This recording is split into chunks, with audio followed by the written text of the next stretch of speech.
naglalaro. Oo, naglalaro pa rin ako sa Binyan. At April na yun namin, opening namin. So yun, kailangan lang, alam mo naman, bumabata tayo. So nandun pa rin discipline na talaga na tumatakbo sa gabi and nag-workout. Ano, kumusta yung mga teammates mo, mga bata na? Oo nga eh. Kaya okay naman at nakikipag-banding ako sa nila, nagbibigay ako ng mga kung pwede nilang madala balang araw sa PBA. Kung ano yung mga natututunan namin dati sa mga idolo namin, like kay Ildefonso, ganun. Sinishare ko yung bawat kung ano yung mga natutunan ko. Hindi lang sa sports, pati yun about sa pag-iipon. Kasi hindi naman balang araw, basketball player yung mga yan eh. So kailangan nila mag-ipon para sa future nila.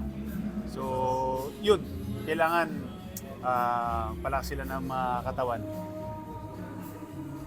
Kanino ka na-impress din sa mga...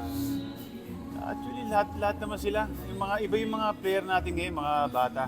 Sobrang malalaki, malaliksi, di ba? May mga nakikita akong mga potential na din na pwedeng mag-tryout sa Gilas someday. At sana makita rin to ng mga coach na marami ngayon sa ating mga player na pwedeng makatulong sa Gilas naman. Sino yung mga ito? Basta, panoorin nyo sila. Sabi, hindi ko kabisado kasi mga name nila kasi ngayon ko lang sila na nakita eh. Pero mapapanood naman nila yan sa PBA. Mapapanood nila yan. Abangan nila, yung pingris kanina, pwede yun. Libre yun, walang bayad. Naki-practice ka ba sa kanila? Hindi pa. Pero pupunta rin minsan. Banding sa mga tropa natin. Yung ni Arwin kanina, nagbabantayan mo. Wala. Kulitan lang namin ni Arwin yun. Alam mo naman kami, pride. Pinapakita namin sa mga bata na kahit may mga edad kami, pagdating sa basketball, seryoso kami.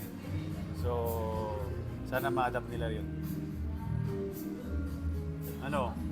Sipa o? Ano? Okay na?